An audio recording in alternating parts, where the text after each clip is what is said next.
ولا أنت أنسب لها؟ لا أنت أهل لها. ولا في إيه؟ اقعدوا، أنا هتجوز يعني هتجوز. اقعدي ما تلخصيش نفسك، لازم نختار عريس كويس يليق بمدرستنا. اتصرف يا بابا وحل لي الحوار ده وعديه معايا. حاضر. ايوه يا ابني. خير، جاي عايز ايه؟ بص يا عمي أنا ما ينفعكوش، الراجل شكله محترم وابن حلال، إنما أنا أخلاقي بايظة. أخلاق؟ يعني إيه أخلاق أصلا؟ أنا بشرب حشيش أنا ديلر وأنا عشري. سمعتي؟ سمعت.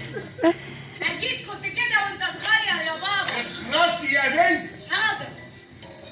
شوف يا عمي، أنا راجل فلاتي بتاع نسوان. ها أنا يا عمي ماليش في النسوان، وفهموها بقى زي ما أنتوا عايزين.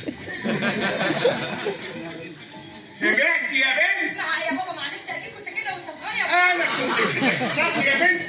شوف يا عمي، أنا همرمط بنتكم وأخليها تنضف شقة خالي كل يوم. أنا يا عمي هشغل بنتكم خدام. أنا هشغلها بوابة. أنا هشغلها قوادة. ده أنت رهيب. إزاي؟ طب بقول لك إيه؟